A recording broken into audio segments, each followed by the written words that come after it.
Elon Musk, the CEO of SpaceX, stated that the Starship rocket is prepared for its second integrated test flight on September 6th. Musk stated that the Federal Aviation Administration (FAA) launch authorization is now being awaited by SpaceX. SpaceX teams spent many hours on Tuesday at their test facility close to Boca Chica Beach, hoisting the Starship rocket's S-25 upper stage onto the Super Heavy booster known as Booster 9 or B9, which was already on the launch platform. Additionally, according to sources, Starship won't be carrying any cargo on this test voyage. So, when Starship will make its second flight? When will it get a license from the Federal Aviation Administration (FAA)? Hi guys, we are here again with another amazing video for all of you guys. For answers to all the above questions, watch the video until the end. But before starting the video, if you are new to our channel, do subscribe to it and also press the bell icon to never miss an update in the future. Let's dive into the video. Elon Musk, the founder of SpaceX, stated that from his point of view, another SpaceX Starship rocket is prepared for flight as it stands fully integrated against the South Texas horizon. The second sentence of Musk's post will be the main determinant of when the second launch of the fully integrated Starship rocket will take place, even though some aviation and maritime warning messages hint launch might be reasonably soon. After its failed launch attempt on April 20th, SpaceX filed its final mishap investigation report to the FAA over the summer. It's a component of the SpaceX-led accident investigation that the FAA is in charge of. The agency's oversight is to make sure SpaceX complies with its FAA-approved incident investigation plan and other legal obligations, a representative for the organization said in a statement to Spaceflight Now on July 20th. An accident in Cary aims to further improve public safety. According to a spokeswoman, it will establish the event's fundamental cause and the corrective measures the operator must take to prevent a repeat of the incident. Both NASA and the National Transportation Safety Board (NTSB) have formal observer status in the investigation because of their shared interests. How soon it will be launched? SpaceX has been hard at work updating both the Starship rocket and the infrastructure surrounding the launch pad since its initial launch in the spring. To prevent the launch pad from suffering the same damage as the first attempt, they placed a water deluge system at the base of the orbital launch platform. The Super Heavy booster's top was also given a hot staging ring by engineers to change how the rocket's first and second stages split as it ascends. Before the FAA issues Starship another launch license, it's unclear what additional charges and conditions the government will demand from SpaceX. Timeline uncertainty has increased. The Center for Biological Diversity, the American Bird Conservancy, the Surfrider Foundation, Safe RGV, Rio Grande Valley, and the Carrizo Nation of Texas have also filed a case that is now pending. A joint status report is expected to be submitted to the US District Court for the District of Columbia by October 27, 2023, per the most recent court filing on July 25th. The administrative record is scheduled to be filed by the end of September, according to Jared Margolis, the main attorney for the CBD, who stated as much in a statement to Spaceflight Now on September 6th. Dates for filing summary judgment motions will be determined after the record's contents have been agreed upon. These dates will probably fall during the fall and winter.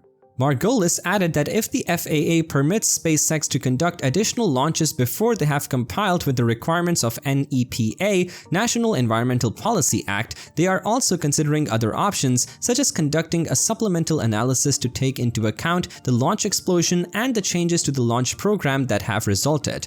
Margolis stated to Spaceflight that they believe that the recent tests and the possibility of another launch violate the National Environmental Policy Act and the Endangered Species Act, both of which call for the supplemental analysis mentioned above and forbid such activities while the supplemental analysis is ongoing to maintain the status quo.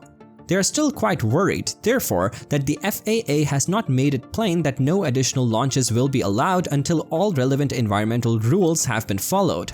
As of the time of the writing, Spaceflight has not yet received a response after contacting the FAA for clarification. It's unknown if the FAA will demand that the case be settled before the second test flight of Starship, the same as they did with the mishap in Cary.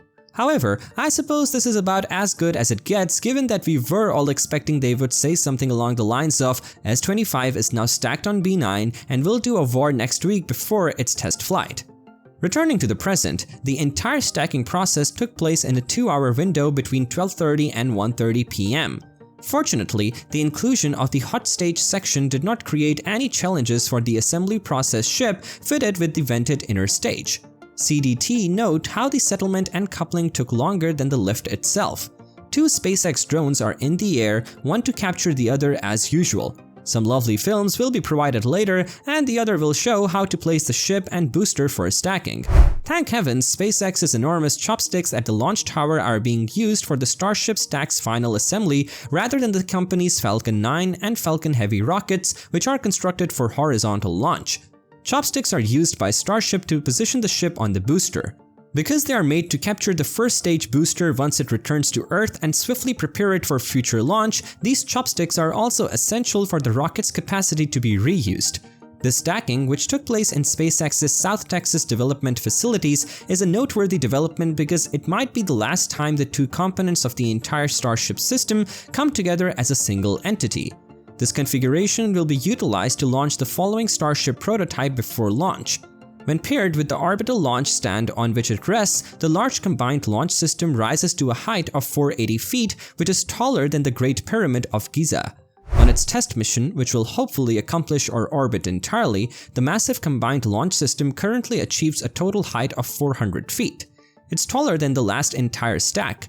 Due to the hot staging ring, constructing this new hot stage represents a significant portion of the Starship test campaign, and SpaceX has been significantly working hard to fix the rocket's issues thus far. The second Starship test flight will be the first time SpaceX will test a hot stage separation mechanism. This involves lighting up the second stage engines while it is still connected to the first stage booster.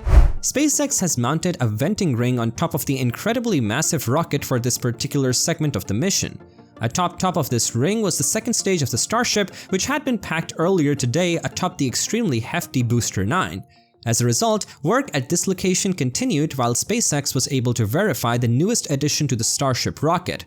Once they reached stage separation, rockets were stacked on top of one another so that Starship would at least reach orbit. The current Starship launch window is from September 8th to September 13th from 9:10 a.m. to 12:50 p.m. daily. However, that schedule seems too soon or too hopeful to be exact. In fact, SpaceX hasn't had any road closures yet.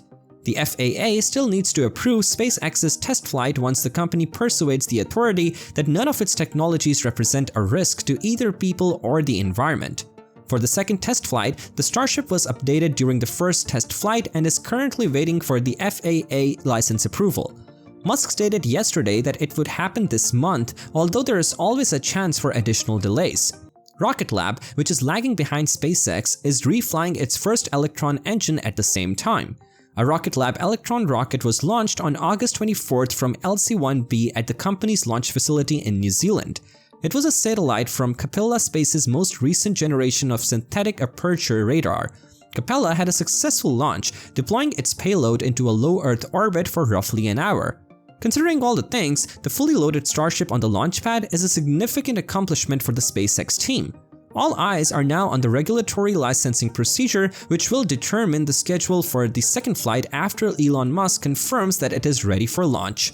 I hope you liked the video. Let us know in the comment section what thing you find the most informative in the video. Don't forget to give it a thumbs up and share.